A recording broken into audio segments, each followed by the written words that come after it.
the Afternoon Twist with your host, Psycho Backpuss and Kayla. So please sit back, relax, and enjoy the show.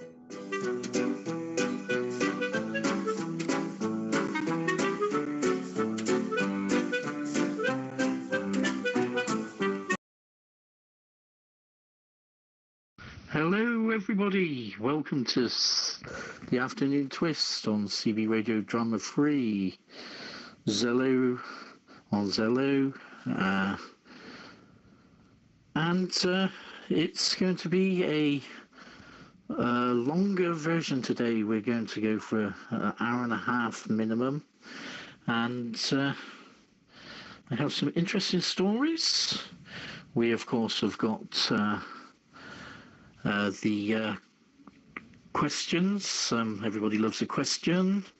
We've got this week in history, and I'll be starting with my first story, which is, oh my lord, I've got to find it now. What a disaster.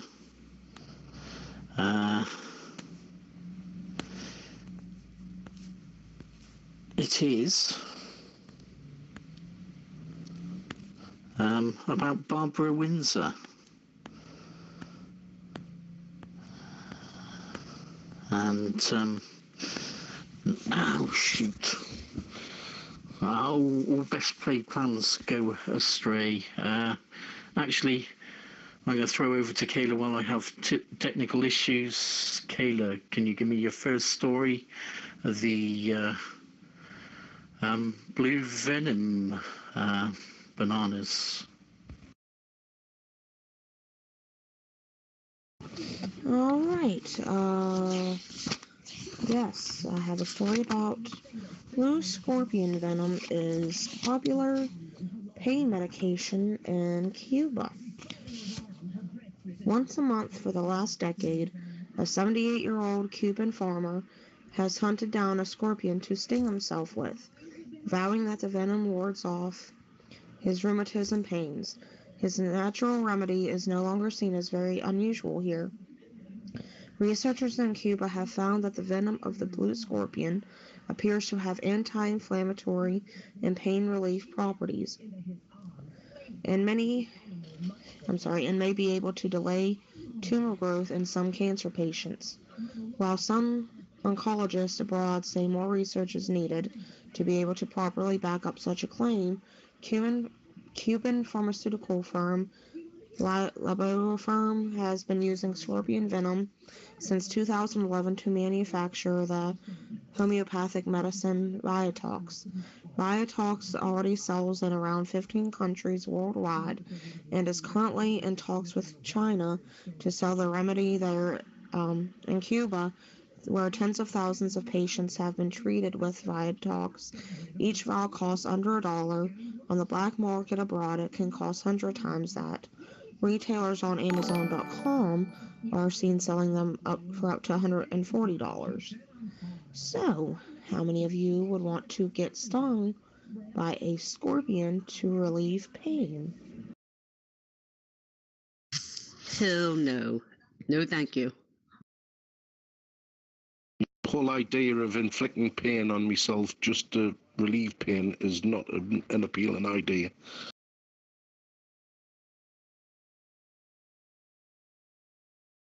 Yeah, I'd prefer to be pain-free. Yes. But there are some crazy people out there. Yeah, and yes. So is there any more people that want to comment on that? Give it to me in a regular shot. Give me the venom in a regular shot, I'll take it. Oh, like as medicinal. Maybe tablet form or injection, maybe, but not actually being stung by them. Not actually being stung, then no.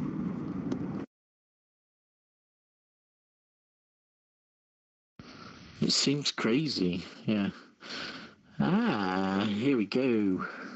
Right, Babs, forget who I am, says Barbara Windsor's husband. And it's the story's by Lucy Mapston. Dame Barbara Windsor's husband says he cannot leave her by herself anymore because of her Alzheimer's disease. Scott Mitchell said that they chat, giggle and watch TV, but that they were difficult moments when she forgets who he is. But he uses the heartbreak to spur him on during training for the London Marathon, which he is running in April, with her former EastEnders co-star to raise money for dementia charities. Dame Barbara, 81, was diagnosed with Alzheimer's in 2014, although her battle with the condition was only made public last year by Mr. Mitchell, 55. He said, "Don't get me wrong, we make each other giggle. There's still life going on, but interspersed with some difficult moments," he told Good Morning Britain. He most fears when every memory will go, when on a constant basis, maybe one day Barbara won't know who I am. I've had it twice, but she looked at me and said, "Sorry, who are you?" There are no words that can describe it. So, dementia, Alzheimer's, I've been through it. My grandparents both went through a difficult period, and the only thing that spurred me on was bananas. Yeah, my grandma had exactly the same. And then I think it was the last week before she died, we went up to see her and she hadn't a clue who I was. And that was the most heartbreaking thing I've ever seen. Yeah, my grandma had it too, and my mom was her caregiver, and she had her at home. And the last year, she used to call my mom that nice lady who took care of her, and my mom would tell her every day how much she loved her and everything, and she just kind of looked at her blankly and, sometimes smiled, sometimes just kind of looked at her like, who the hell are you? And it really broke my mom's heart. It was hard to watch that. Yes, my grandma had it too, plus on top of that she had cancer, so yeah, it's hard.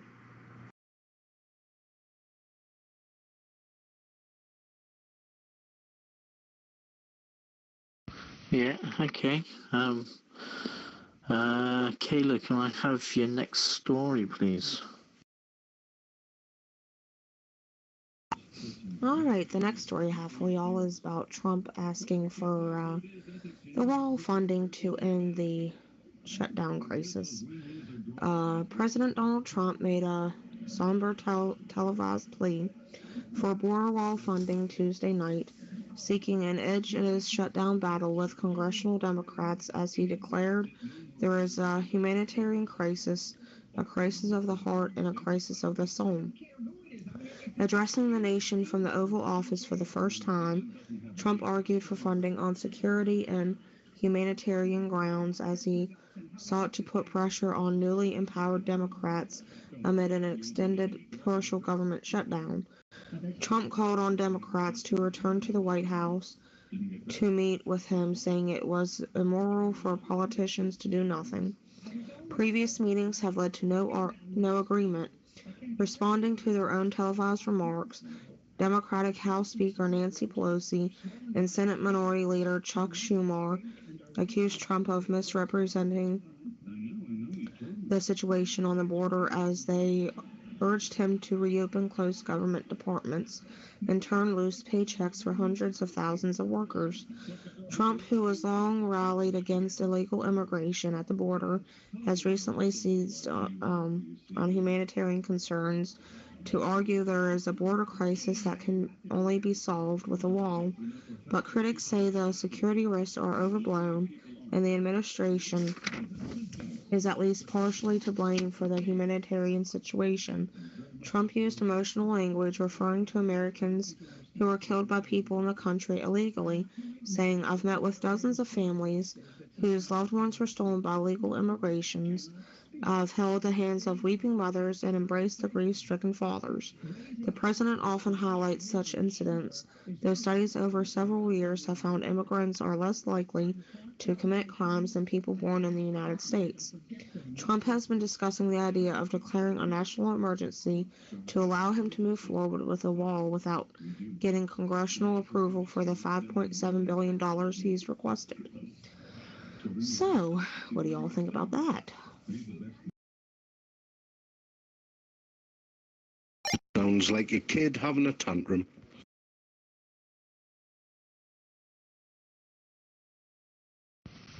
Yeah. I'm not sure what I should think about that, really. Is it actually ever going to be done? Will it ever get done? I do know there are several members of the ROC, the Rebel Outlaw crew, that have cats, cat lovers. There are some dog people out there. My next story is about Bruno, the intrepid cat, his adventures that keep his owner on his toes. The story is by Paul Miles. A curious cat has taken the internet by storm due to his wandering antics.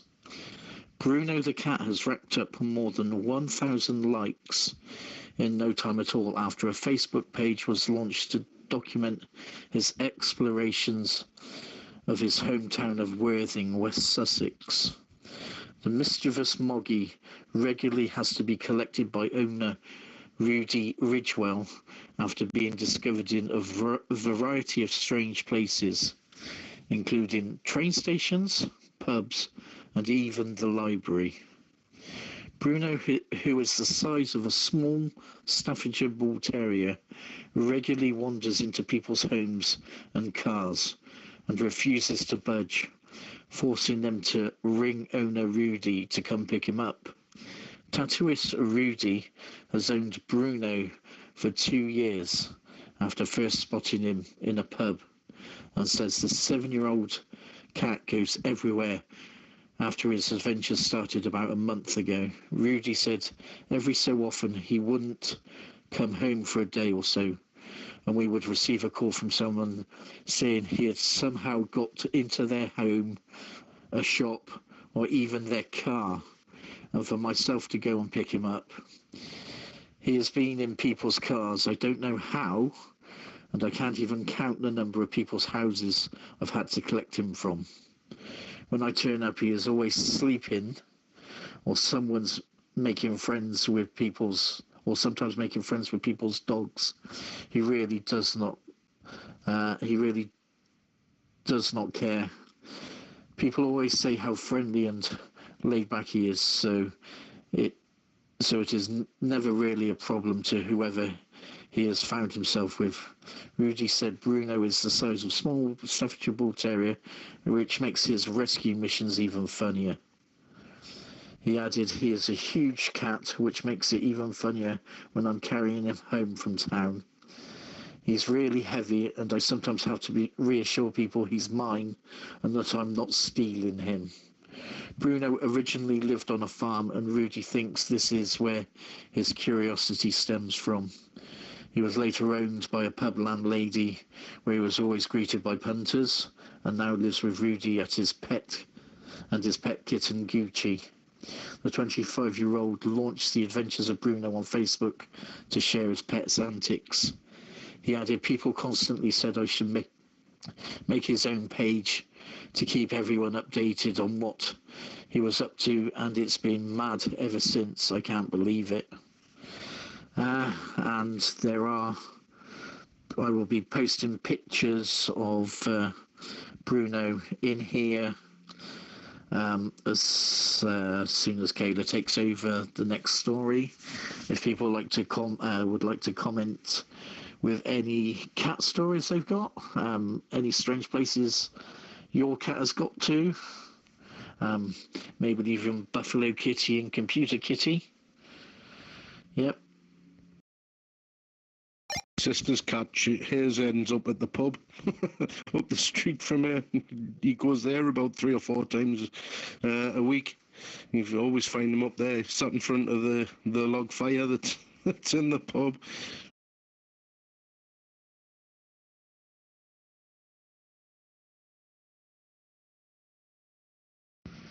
Yeah.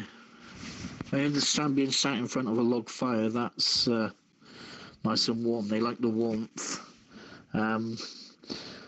Okay, so yes, my banana is yellow. All right, my next story for everybody is about the food stamps being covered through February, but no promises for March if the shutdown goes on. The 38 million Americans on food stamps will be getting their February benefits a bit early because of the government shutdown, Secretary of Agriculture Sonny Perdue announced in a briefing with reporters on Tuesday.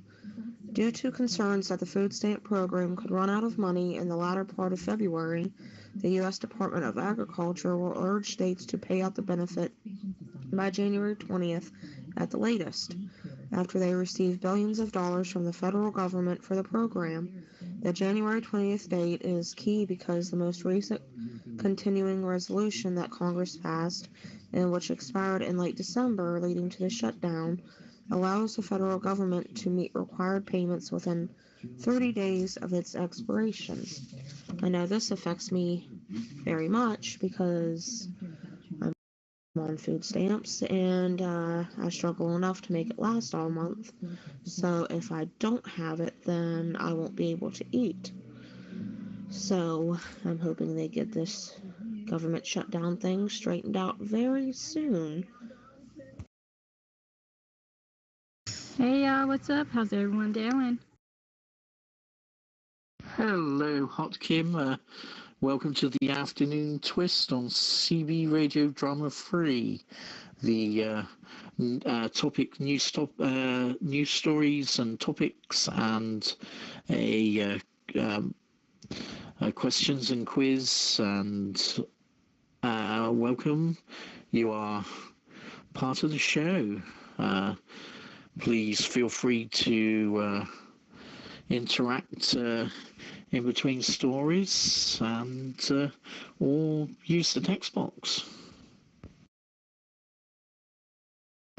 Yeah, Miss Caleb, this also affects people who are using the HUD housing. My daughter is in kind of fear right now that if this thing doesn't stop or is resolved by March, she could be looking at having to move back in with us because there will be no funding for her housing. So it affects a lot of things, and a lot of people could be displaced from their homes as well as not have food.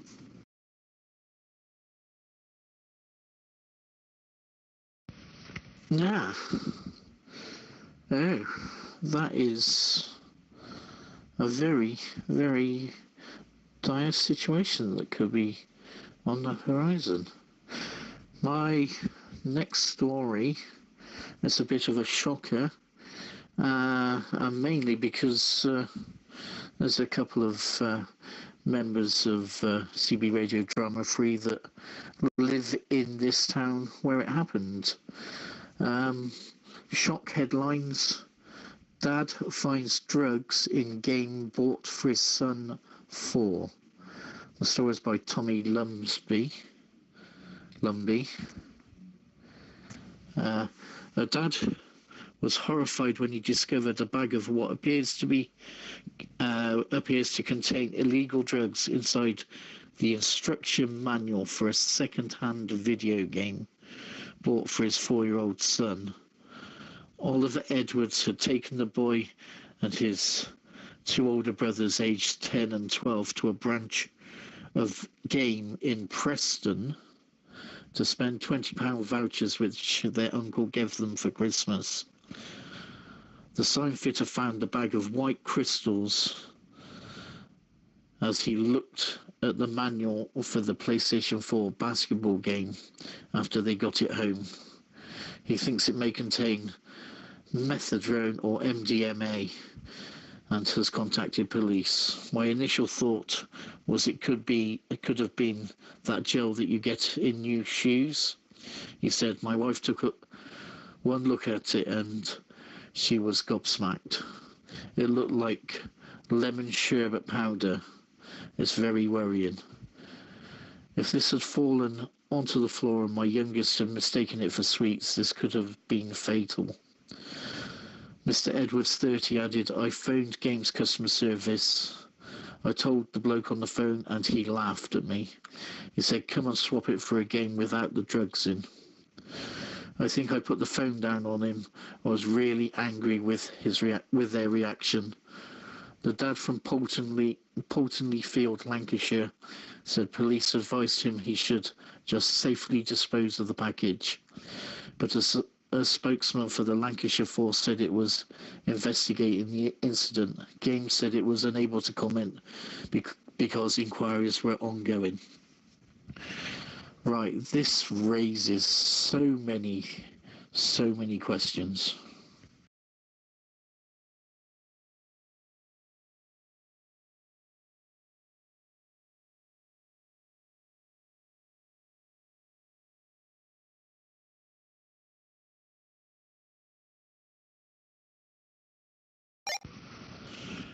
Yeah. Nobody wants to comment. Okay. Have we got... Oh, we got some text ones. Okay, yeah, they're just keeping stum. I agree. And, yes. I just thought it was shocking that they didn't actually check their second-hand games before they sell them. Okay. Yes, bananas.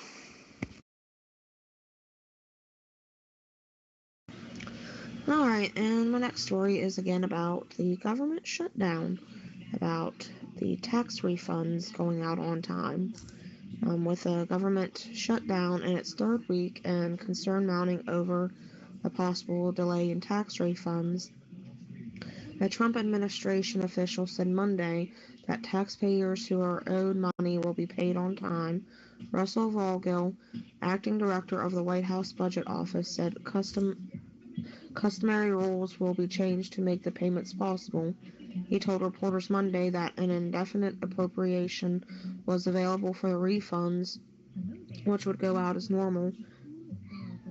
The partial government shutdown couldn't have come at a worse time for the Internal Revenue Service. Tax filing season opens soon, and while those who owe Uncle Sam will likely still have to pay up by April 15th, people who were due money back have been worrying about a delay if the closure persists. About 3/4 of the taxpayers receive annual refunds, giving them an incentive to file their returns early. Many lower-income people count on refunds as their biggest cash infusion of the year. The IRS might recall a large number of furloughed employees to process returns, probably without pay, in accordance with its usual contingency plans. Still, hundreds of billions in refunds would likely still be delayed because funding wouldn't be available under current rules. So, yes, this shutdown is affecting a lot of things. And yes, I hope they get it resolved soon. That would be a shame. Some friends of mine that I know, they turn in their tax refunds and stuff like as soon as they go online and get their W-2s and they turn them in electronically and they get like a loan next day till their taxes are done. The only problem is they get quite a bit back because they receive assistance throughout the year. But then they blow all their money on stupid stuff. They get $8,000 to $10,000 back a year from the government. Child tax credits and all kinds of other stuff. And then they blow it all on stupid stuff, and then by the end of the month they're broke again, back to square one. They don't invest their money wisely on stuff like, let's pay our bills so far ahead that we don't have to worry about bills, for months. But no, They go out and buy cars, and then the cars break down, then they don't have the money to fix them. Then they're still walking.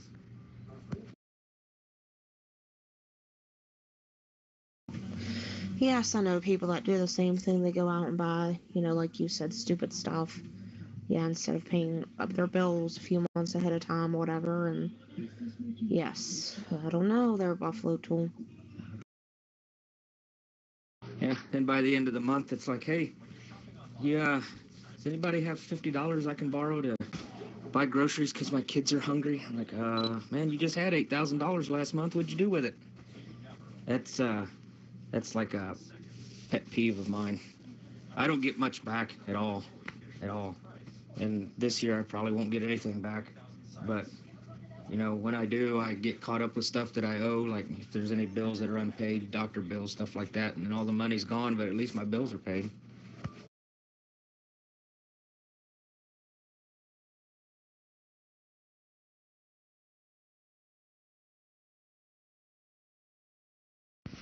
Okay, right.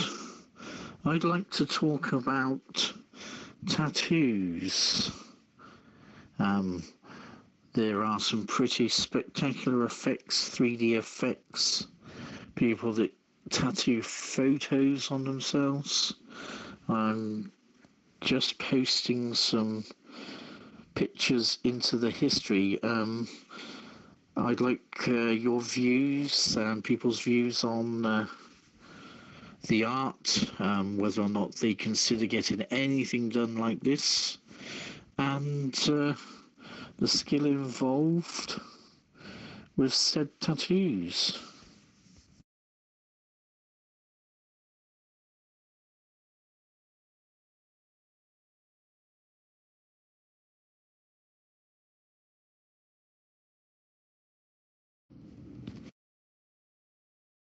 I'm not a tattoo guy myself. I don't have any on me. But those are really cool, the 3D art tattoos. Those are nice. Makes it look like it's coming right out at you. And they would probably look nice too if they were done with the 3D colors. And then you get your 3D glasses by Rattlesnake, put those on and look at it, and that butterfly will be coming right at you. I think a couple are cool, but when you go full sleeve and full back and everything like that, nah, that's too much. I have to agree with Mr. Eagle on that one.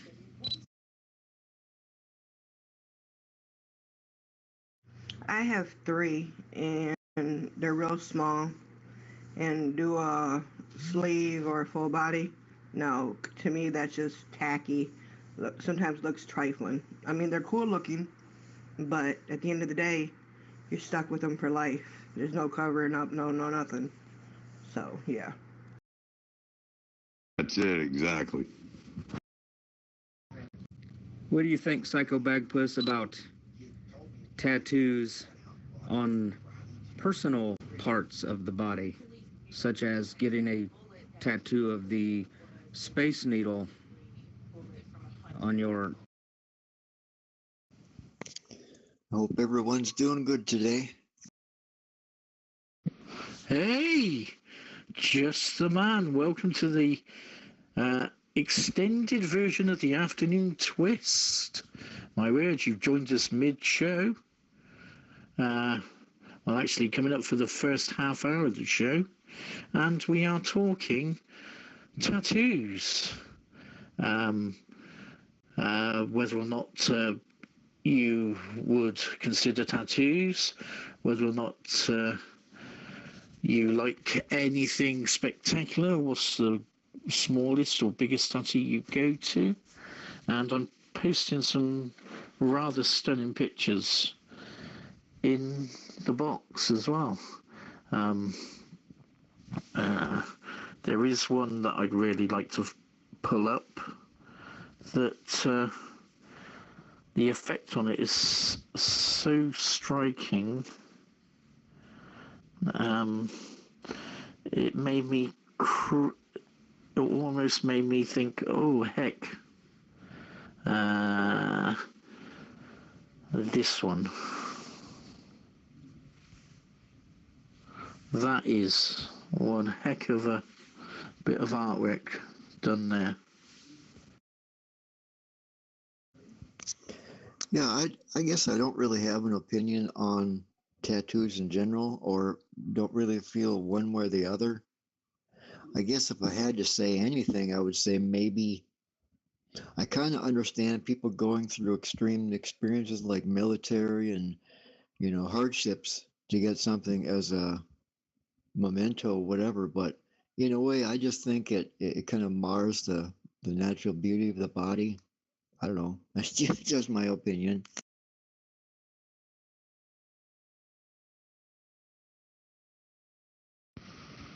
Yeah, as I say, it's I know OG Criminal is like some tattoos. I was wondering whether or not he'd like to comment on this at some point.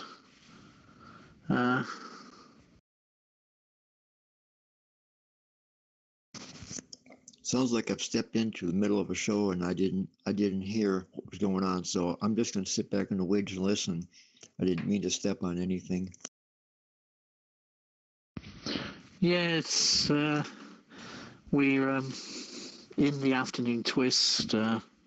We run every Sunday from I think it's 1 o'clock Eastern Standard Time, or till it's 6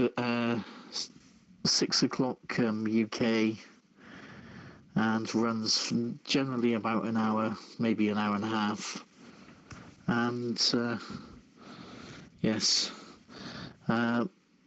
we do also have not only news stories, but we do have quiz questions, which I'm going to throw over to Kayla, because everybody likes a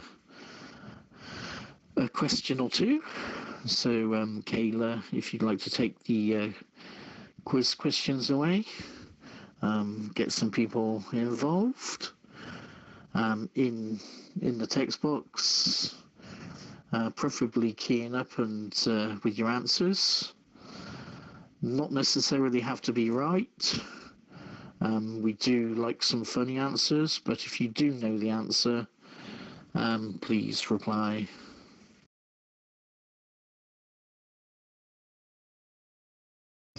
All right, yes, and like Psychopagopoulos said, you can either key up an answer or answer in the text box. All right, question number 1. What country's current capital city is an anagram of its former capital city?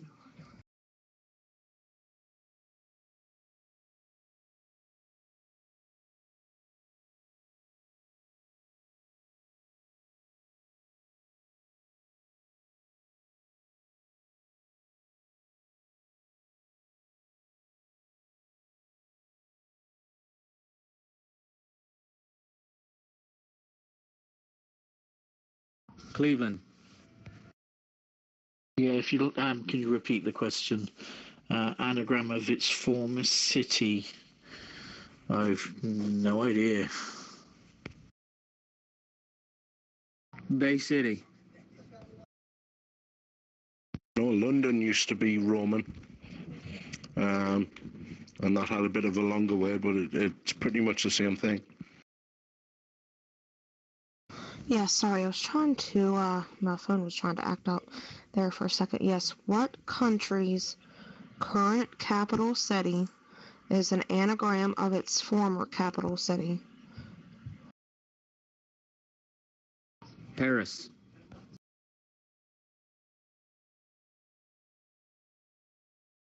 That's close. It's actually Japan, and it's Tokyo. All right, question 2. What is the only mammal born with horns?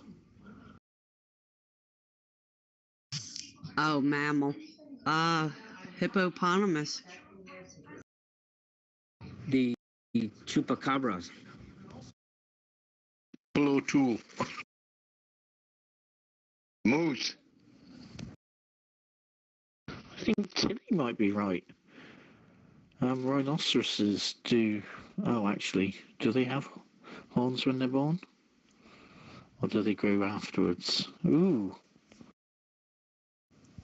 Oh, you mean ones that are fully formed already? Yeah, it says horns when they're born, yeah. Ooh. It is actually the giraffe. Yes. All right, question number 3.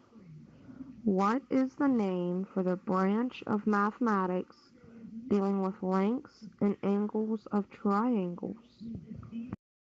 Geometry? Trigonometry. Geometry. Yeah, I go geometry. Eagle Mama, you sound like a smart person. Buffalo tool is actually right. It's trigonometry. Yes. All right, question number 4. What scientist is considered the father of modern genetics?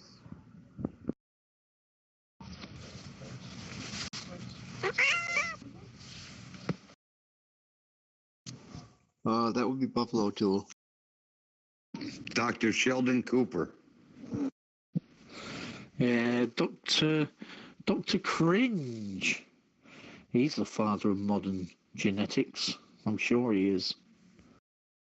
Let me translate Buffalo Kitty's answer. What was your answer again, Kitty? Oh, she don't want to say it now. But she said L. Ron Hubbard. Bob Ross. My gynecologist. Bob Ross. It is Gregor Mendel. All right. Got some interesting answers out there so far. All right, question number 5. The Starry Night is an oil on canvas painted by which Post-Impressionist painter? There you go, Alan. Now the answer is Bob Ross. I want to say Picasso.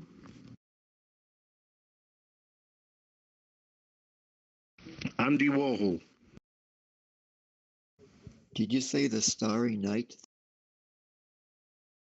Yes, the Starry Night is an oil on canvas painted by which Post-Impressionist painter? Banksy. Salvador Dali.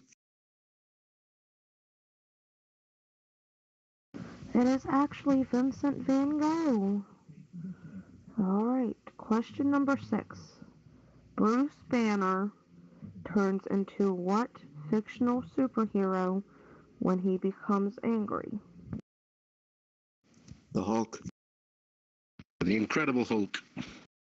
Sandman. Incredible Hulk. I would say Sandman, but no, it's the Hulk. Sandman, Incredible Hulk, same thing. Todd. Yes, very good. It's the Hulk. All right. Question number 7. What is the capital city of Australia?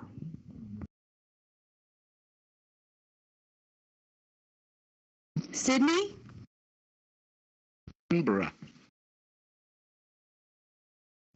I thought it was Perth. Yes, very good. Canberra. Yes, whatever Alan said. All right, question number 8.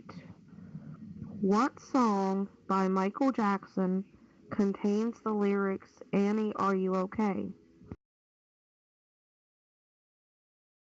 Beat it. I know that one. Smooth Criminal. Yeah, Smooth Criminal. Yes, very good. Smooth Criminal, yes. All right, question number 9. A koala's diet consists mainly of what? Leaves. Bamboo. Dumbo the elephant. Eucalyptus leaves. That's it, eucalyptus leaves. Bamboo. Human poo. Yeah, just eucalyptus and some other kind of gum leaf, I think. Dumbo poo. Coffee beans. All right, what is the chemical formula for ozone? Oh.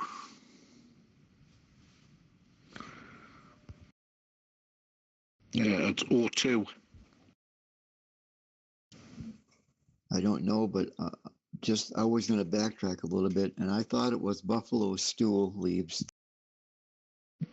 Yeah, O is option, O2 is ozone. You're correct there, Alan. Oh, my answer says O3. Well, but very good, anyway, yes. All right there, Psychoback Puss, that's all the questions I have this week. Ah, well, there we go. Another entertaining round of questions from Kayla. Right. Up to no good. Driver makes a wrong move with ladder sticking out of car by Yasmin Harisha. A driver had a ladder nerve driving down a busy carriageway with what appears to be a 10-metre ladder sticking out of his boot. The shocking images show a 3-door Nissan Micra transporting the equipment with the ladder crammed into the small car. The car, which was stopped by Fenland Police in Cambridgeshire, had the ladder touching the front windscreen and the passenger seat's headrest and was nestled between the two rungs. The Cambridgeshire Police spokesman said a male driver was reported for a traffic offence and given words of advice at the roadside for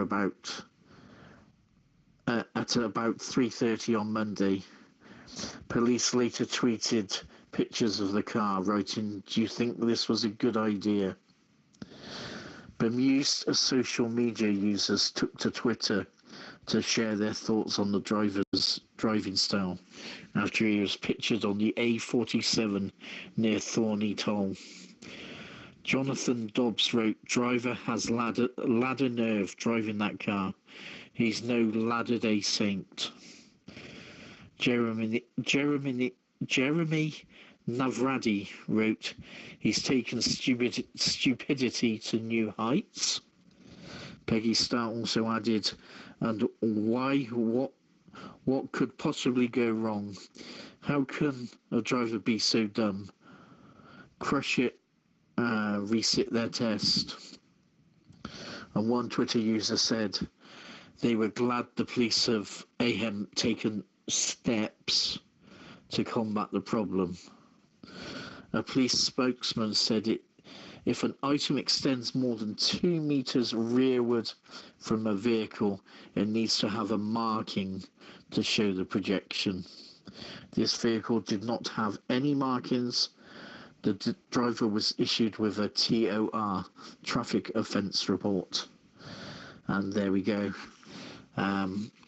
So over to Kayla with This Week in History and birthdays for the week as well.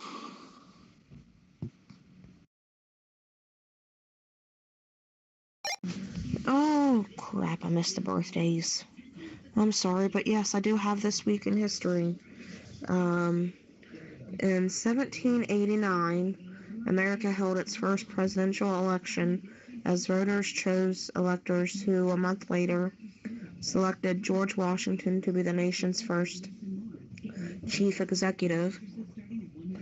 In 1953, President Truman announced in his State of the Union message to Congress that the United States had developed a hydrogen bomb, In 1999, for the second time in history, an impeached American president went on trial before the Senate. President Bill Clinton faced charges of perjury and obstruction of justice. He was acquitted. In 1815, the last major engagement of the War of 1812 came to an end as U.S. forces defeated the British in the Battle of New Orleans, not having gotten word of the signing of a peace treaty. In 1952, Jackie Robinson becomes the highest paid player in Brooklyn Dodger history. In 1811, an uprising of over 400 slaves is put down in New Orleans. 66 blacks are killed and their heads are strung up along the roads of the city. In 1863, London's Underground begins operations. In 1870, John D. Rockefeller and his brother William established the Standard Oil Company of Ohio. In 1903, Argentina bans the importation of American beef because of sanitation problems. And in 2010, an earthquake in Haiti kills an estimated 316,000 people. Right, Kayla. I have the best birthdays for this week in history. Right, born this week, Rod Stewart, singer, is 74. Ainsley Dunbar, a rock drummer, is 73. Donald Fagen, a rock musician, is 71. George Foreman, former boxer, 70. Pat Benatar, rock singer, 66. Sean Colvin, folk singer, 63. Carolyn Langrish, actress, 61. Brian Cowen, former Irish Prime Minister, 59. Ian Poulter, golfer, 43. Abby Clancy, model TV presenter, 33. Tony Gardner, actor, 55. Also, in 1645, the Archbishop of Canterbury, William Laud, was beheaded on Tower Hill for treason. 1840, Sir Rowland Hill introduces the penny post with 112,000 letters posted in London on the first day. 1863, as Kayla mentioned, London Underground was opened by William Gladstone. It is the Metropolitan Railway, and it went from Paddington to Farringdon Street, stopping at 7 stations. And there we go. So that is your birthdays for this week in history, and what happened. And I'll unkey for any comments.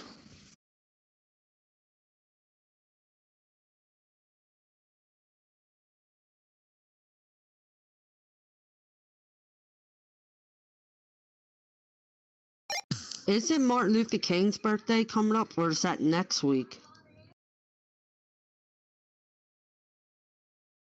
That's a good question. We'll have to see when next week comes, if it's in the list. Okay, thank you for your question, Tilly. Right, my next story is a sports story. Right, the Hammers, which is West Ham United, turned down a £35 million bid for Marco. Stories by Dave Filmer. West Ham reportedly rejected a bid of £35 million for striker Marco Arnautovic from an unnamed Chinese club. The Austrian international moved to the Hammers from Stoke for a club record fee of 20 million in the summer of 2017, and has followed up an 11-goal season with 8 so far this term, making him the club's joint top scorer. The 29-year-old has also been linked with a move to Manchester United, who reportedly plan to keep a keen eye on him for the rest of this season, with a view to a possible summer move. Arnautovic opened the scoring in West Ham's 2-0 FA Cup third-round win over Birmingham last weekend, but he reacted angrily when substituted early in the game, with manager Manuel Pellegrini saying the player had felt some pain in his back. West Ham, currently 10th in the Premier League, would be reluctant to lose such a proven goal scorer. He missed 4 league games last month with a hamstring injury, but has returned in style. His FA Cup goal following a double in the 2-2 Premier League draw with Brighton. Right, so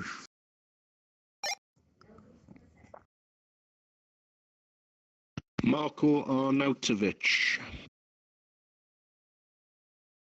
Yeah, thank you, Alan.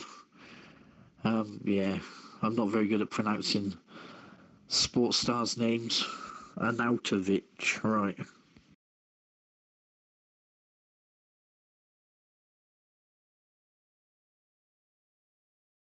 Kayla, you've got I do believe you've got a sports story there. If you could cue it up. My next story is going to be about marshmallows. Marshmallows. Kayla, over to you.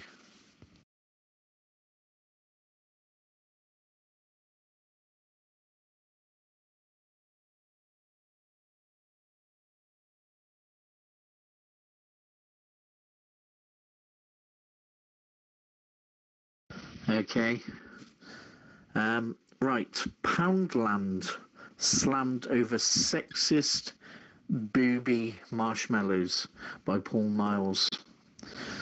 Poundland has been accused of disgusting sexism for selling booby and booty marshmallows, which urge shoppers to squeeze them.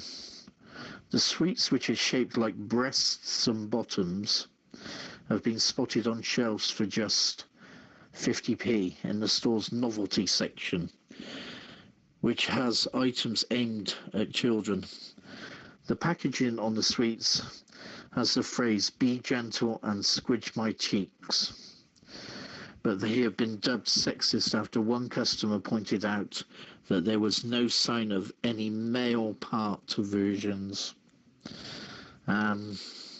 Yes. Oh dear. Here we go.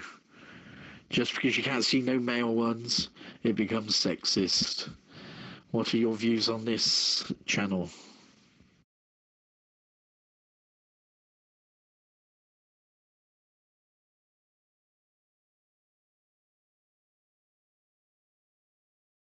Okay, I'm going to have a look at the text box. Oh, Buffalo Tool, Mr. Stay Puff. Computer chick. You want the male one? Oh dear. Oh. Computer chick, can you fix Kayla's phone? It doesn't want to key up. Oh. Oh dear.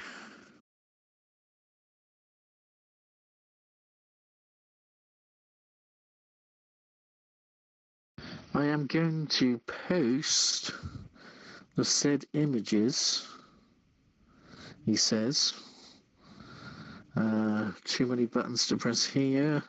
Need that. Photos. Oh, it's so much easier to see these on Twitch because production staff work's doing it for me. Where are my marshmallows? Ah, there we go. There's said items.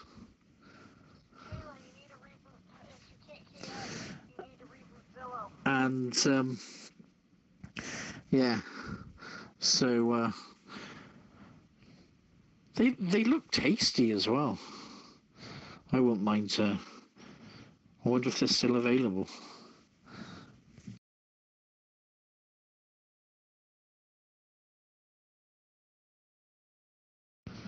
Okay, I got a short story that Tilly would be interested in. For my next trick, dolphin performs an 8-foot Highland fling. A pod of dolphins perform their own version of the Flying Scotsman in a joyful display in the Moray Firth near Inverness in the Highlands. Photographer Ian Hurd was left reeling by the double act, in which one playful bottlenose dolphin leapt 8 feet in the air, landing as another one breached nearby. Mr. Hurd, 47, from Alness, Ross and Cromarty, said it takes a lot of power and energy to reach that. Alright, sorry about that. I was having technical difficulties. Yes, I do have a sports story, and I believe Tilly would like this one. It is about the Eagles. Alright, Nick Foles is in a unique situation, a Super Bowl MVP trying to lead his team to a second straight championship, knowing he will most likely play somewhere else next season. Nothing about what Foles has done for the Philadelphia Eagles is ordinary. I'm not worried about the future, but I understand where I stand every time I wear that jersey is special, Foles said Wednesday. We got one more week together at least. The Eagles face the New Orleans Saints in an NFC divisional playoff game on Sunday, thanks to Foles' heroics on the clutch again. He filled in when Carson Wentz sustained a knee injury in 2017 and led the Eagles to their first NFL title since 1960. Going 5-0 in games that he started and finished, Foles returned to the starting lineup after a back injury, sidelined Wentz last month, and has led the Eagles to 4 straight wins, including a 16-15 comeback victory at Chicago in the wild card round. Facing the NFL's stingiest defense, Foles tossed a 2-yard touchdown pass to Golden Tate on 4th down with 56 seconds remaining. But no matter how far Foles can take the Eagles, it probably won't change his standing on the team. Wentz is the franchise quarterback. He finished 3rd in the NFL MVP voting in his 2nd season as a pro. He returned quickly after surgery to repair 2 torn knee ligaments, started 11 games and posted career highs in completion rate and passer rating despite battling inconsistency and injury. The Eagles must decide by mid-February if they want to exercise a $20 million option to keep Foles for 2019. That's a big price to pay for a backup. Though Wentz is scheduled to make a base salary of $720,000 next season, with a salary cap total of about $8.5 million. If the team declines the option, Foles becomes a free agent. If the option is picked up, Foles has 5 days to choose whether to accept it or void it and pay back a $2 million signing bonus. Philadelphia could elect to exercise the option and trade Foles. His salary will become fully guaranteed on March 18th, the fifth day of the league year. Well, there you go, Tilly.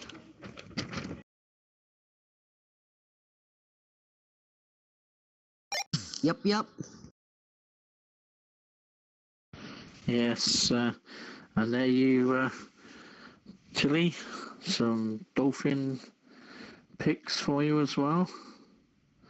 And my next story is a gold mine teacher digs up digs up a £10,000 ring with a grisly history. And I am not where I'm supposed to be. That's better. Yeah. Grisly history there. A gold ring worth £10,000 that belonged to a king's courtier who was wrongly executed for treason almost 350 years ago has been unearthed by metal detectorists. The signet ring of Edward Coleman, who worked for Charles II, was found only 6 inches underground by Michel Val, who was on holiday in Loch Lomond. Schoolteacher Miss Val 53 said, "Obviously, I didn't know what it was, but to find gold is rare for us detectorists. And I even did a little dance to celebrate. It was a very exciting moment, and you just don't expect to find something so special." Mrs. Val, pictured from Blackpool, enlisted the help of a specialist auctioneers, Dick's Noonan Webb,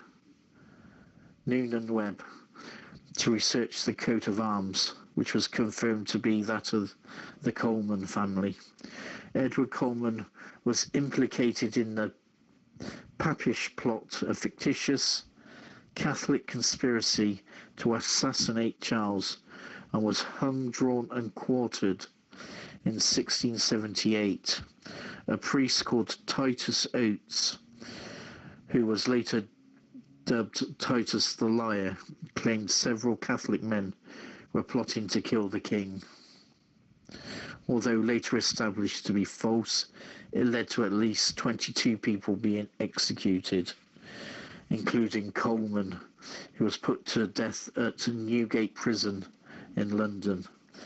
It is believed the ring originally belonged to his grandfather Samuel, who lived in Norfolk between 1569 and 1653.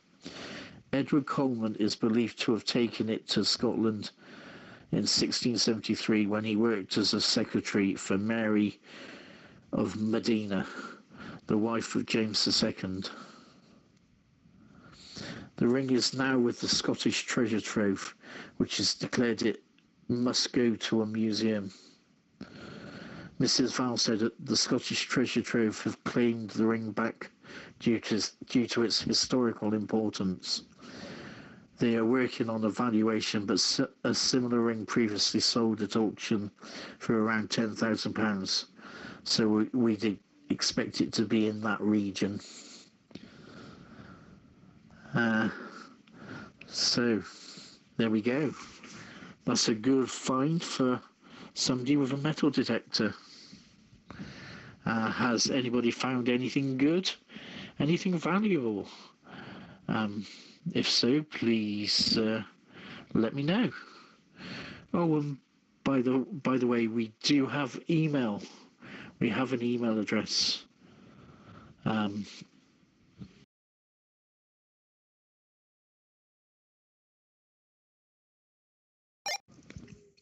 Email for Zello? Email for the shows and production and anything relating to the shows. Yes, it's productions@googlegroups.com, or I do believe. Okay, cool. Yeah, thanks for putting that out there. Be nice to kind of respond to things.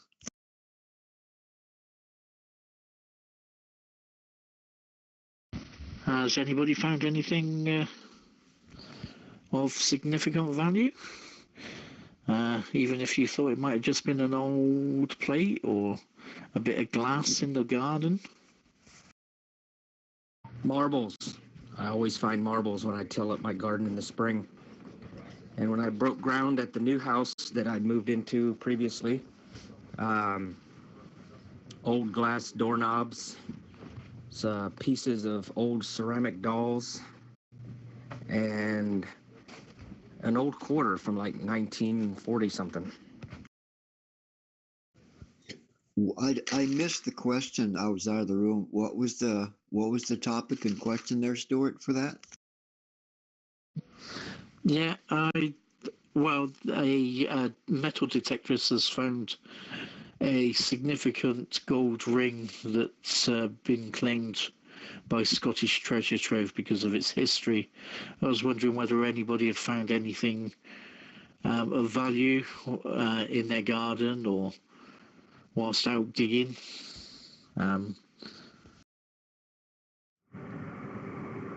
Yes, that's affirmative. I have actually managed to find a whole set of false teeth in the back garden once whilst digging lines up to lay water pipe. A set of false teeth. They weren't the chattery type, them mechanical ones, were they? There's a family in Newcastle that were digging to put, I think, lay pipes, and they found part of Hadrian's Wall in the back garden. As a negative, they were actual genuine false teeth. They weren't the mechanical kind. Still to this day don't know who they belong to, as none of the older generations of my family wish to admit to ever losing a set of false teeth, even though plenty of them have them. On my property here, when I first moved in, out in the field, I found an old plow that was pulled behind a horse or a bull or whatever. And it was, I had it appraised. It was one of the first versions ever made.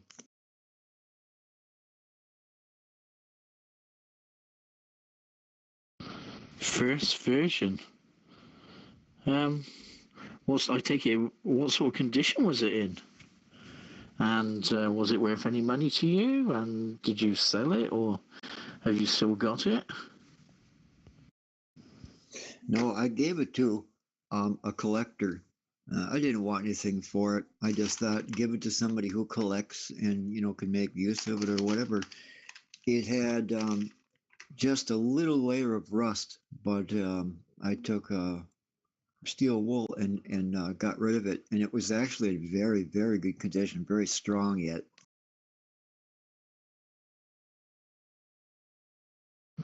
Yes, I will repeat the email address.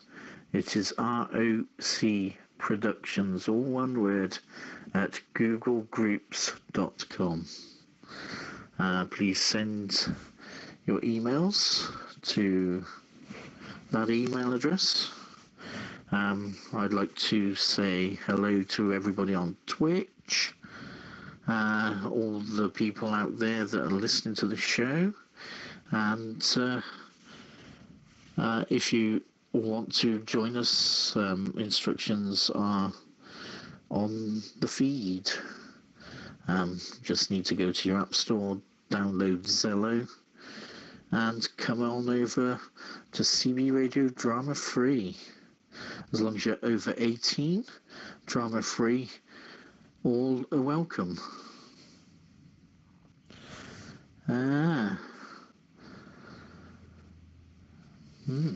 Okay, I'm currently looking at Twitch as well. There we go. So, yes, plough, set of false teeth, marbles. Oh, no gold coins, no pirate's treasure, nothing like that. I just wanted to add, before I got rid of it, I made a harness for my son, kind of a strap-on harness, and I made him pull it along and plow our garden. Yeah, and also, furthermore, any budding metal detectorists in the UK, number one, record your findings, very important, record them properly, and number two, always obey the Treasures Act. Hello, Psycho Bagpuss and Alan. Hello, Tim and Tickle. Welcome to the afternoon twist. We're currently having a 1.5 hour, possibly plus, edition of the show.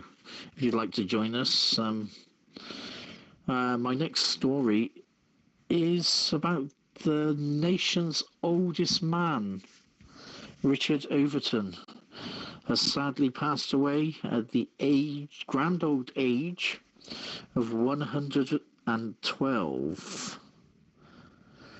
The nation's oldest man has died, Richard Overton, a lifelong Austin resident and also the oldest US veteran, died Thursday at age 112. Overton was released Monday from a hospital where he was being treated for pneumonia and moved into an Austin rehabilitation facility. He died there after 5 p.m., according to his third cousin of Volmer Overton. He's catching up to Keith Richards. We're thankful for everything he's done for the family, for the world, Volmer said through tears. We're going to miss him. Overton was born on May 11th, 1906, the same year as the first wireless radio broadcast, and a year before Oklahoma became a state. He was 5 years old when the Titanic sank.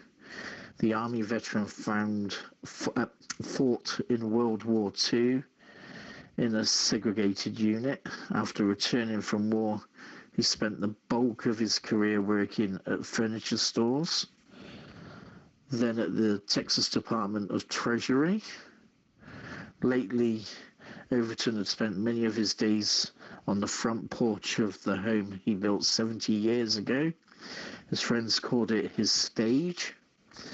It's on Richard Overton Avenue.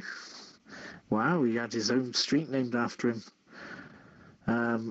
They renamed it for his 111th birthday. That's where Overton smoked his 12 daily cigars. Wow, 12 cigars. And he'd like to drink whiskey and Coke. 2006, at the age of 100, he was just a retired man who liked garage sales, yard work and driving his Monte Carlo. Then he got to 106, he met President Barack Obama, politicians, athletes and celebrities. Comedian Steve Harvey once asked him his secret. Overton's reply, "Just keep living, don't die."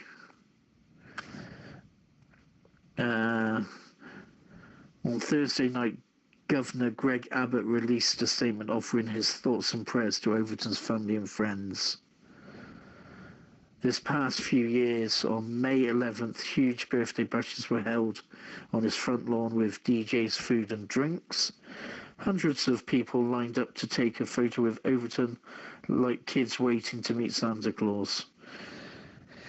He's a damned rock star, Volmer said back in May, and he knows it. He kind of rides that a little bit. Volmer remembers celebrating his 95th birthday. That's when he first realised his third cousin might live a long life. There we go. So, 112. Wow. The things you can see when you get to that age. The horrors you've seen.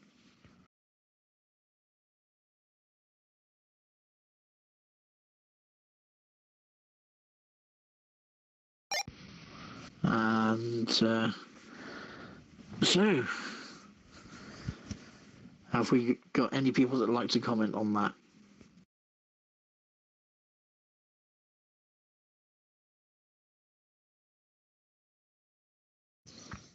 Yes, as I said, he's just I'm sure he was a great guy. Maybe I should, I'll leave it on a serious note. I think if I joked about it, would probably be insulting to him.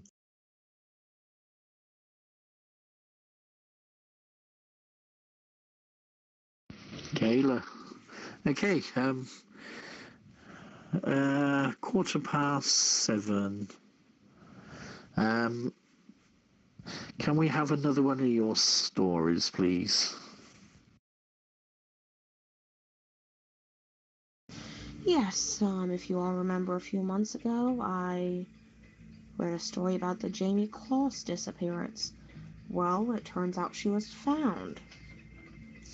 Yes, a 21-year-old man killed a Wisconsin couple in a baffling scheme to kidnap their teenage daughter, then held the girl captive for 3 months before she narrowly managed to escape and reach safety as he drove around looking for her.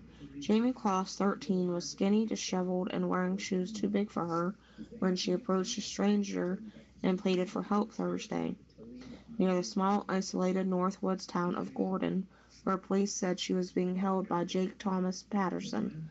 Within minutes, Patterson was pulled over and jailed on kidnapping and homicide charges for what authorities said was the meticulously planned shotgun attack at the girl's home in October.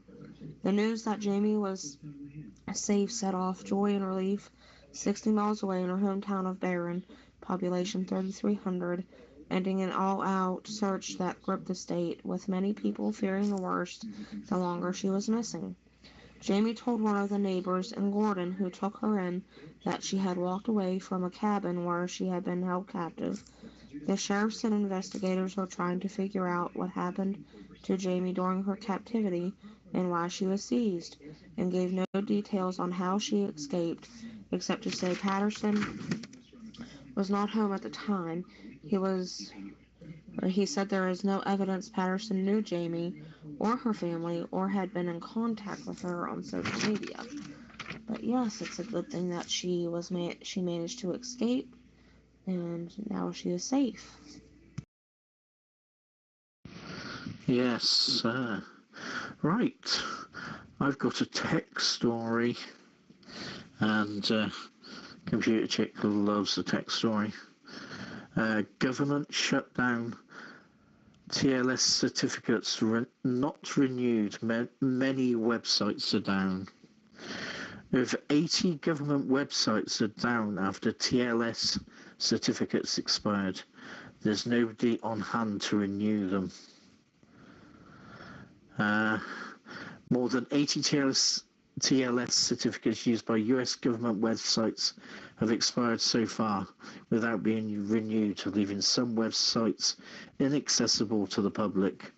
NASA, the US Department of Justice, and the Court of Appeals are just some of US government agencies currently impacted. The blame falls on the current US federal government shutdown, which has resulted in hundreds of thousands of government workers being furloughed across all government agencies, including staff handling IT support and cybersecurity. Consequently, government websites are dropping like flies, with no one being on hand to renew TLS certificates. Websites with expired certificates where admins followed proper procedures and implemented correctly functioning HSTS, strict transport protocol security policies, are down for good, and users can't access these portals, not even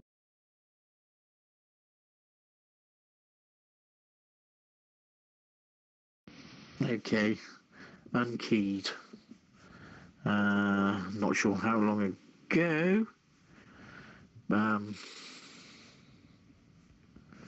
Yeah, hang on. Websites with expired certificates where admins followed proper procedures and implemented correctly function HSTS strict transport protocol policies are down for good, and users can't access these portals, not even to browse for basic information. Government websites with expired TLS certificates, but show an HTTPS error in users' browsers, but this error can be bypassed to access the site via HTTP.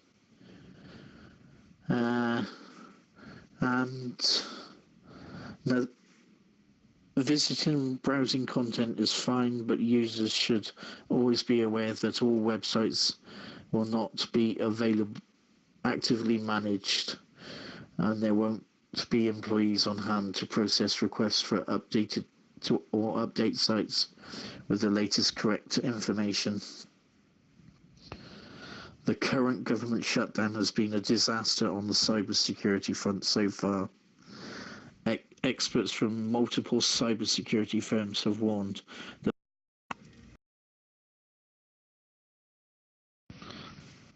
that this will be the perfect time for hostile countries to carry out cyber attacks against the US government. Okay, right. 9 minutes left. I'm sure Kayla wants to say something, and then we'll take closing. We'll close out. Yes, sorry about keying up over there. Accidentally hit the button. Yes, just wanted to thank everybody for joining in on the show today, and I hope you all enjoyed it.